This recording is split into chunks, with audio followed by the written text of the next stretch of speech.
Hello there guys, and welcome back to the channel. So in this video I'm going to be showing you a really fun but very off-meta build with the no backup plans.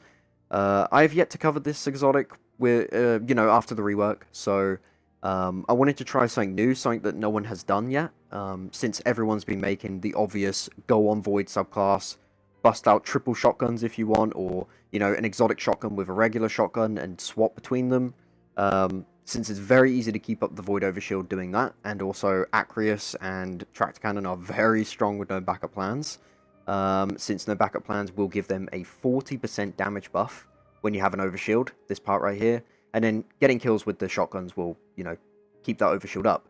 And being on Void itself, being on the Void subclass, means you can keep up that Overshield very, very easily. But, that's the standard for no backup plans. So I wanted to try something new. I wanted to be able to benefit from this easily without actually being on Void, because I'm not a fan of Sentinel, really, at the end of the day. I much prefer Striker and Berserker. So, I wanted to try something different. So, basically, the way we're going to be getting our Void Overshield is with the Edge of Action glaive. I absolutely adore this glaive. It's also getting a big buff soon, and it's also getting a rework with how you get its perk. So, this is awesome. I really wanted to use this. It is very good for this setup. Basically, what you do is you just get 3 kills with the glaive, and then you can spawn a mini bubble, and that mini bubble will give you a Void Overshield. It lasts for 10 seconds, and you can keep refreshing it as long as you're walking in and out of that bubble, or just standing in the bubble, whatever.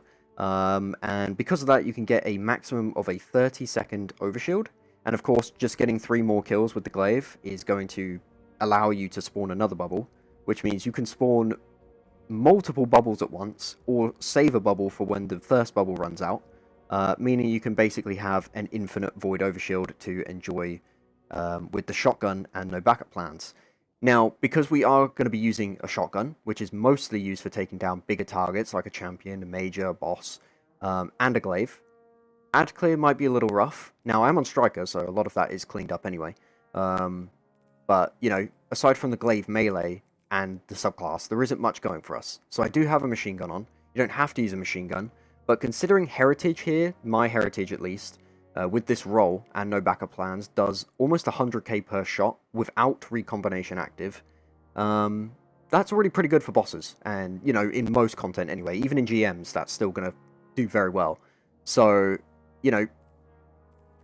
because you don't really need a rocket launcher for that reason, you can use a machine gun for like, strictly ad clear, and it will do wonders, so that's completely optional. Heavy is completely optional. But definitely run Edge of Action and a good, powerful shotgun.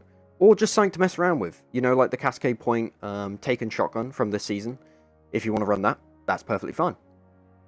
Now as well, you can run Vexcalibur with this. That is arguably better. I just love my mini bubble, so, I'm going to run Action over that. But if you want, you can run Vexcalibur, and all it takes is just simply blocking, and then you get a Void Overshield. And that will activate no backup plans as well. But the nice thing about Edge of Action is that you've always got something to run back to and just sit in, With Vexcalibur, you block and you'll probably just lose the Void Overshield right after blocking, because everything's pelting you. But with a mini bubble, you can just sit in there and keep the Void Overshield and keep walking in and out, and it will never go away.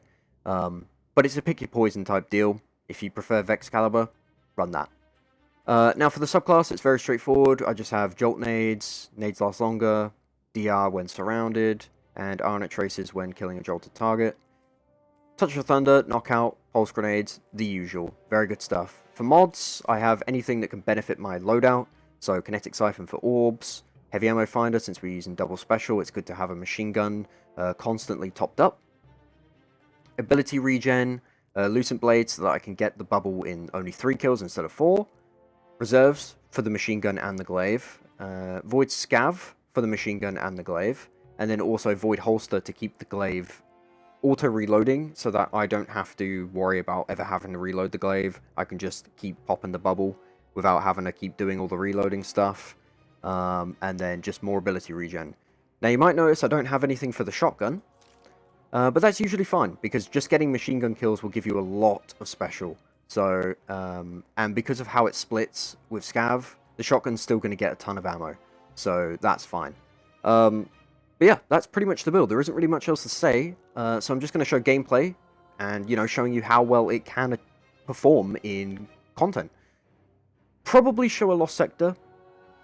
Maybe add clear stuff. I don't really know what else to show other than like a Lost Sector really, or a Nightfall. So, you know, because that's really the best places to show this kind of stuff off. But for like regular strikes and everything, this is gonna just shred. You can just run around and glaive melee everything, you know. But in a Lost Sector and GMs and whatever, that's not really gonna fly. You will need the machine gun. So I'm not sure what I'm gonna show really at the end, but it's probably just gonna be a Lost Sector, a Legend Lost Sector, and you know, one that most people would struggle with to go fast, even with good builds. So yeah, anyway, let me know what you think of the build, and see you in the next one. Adios.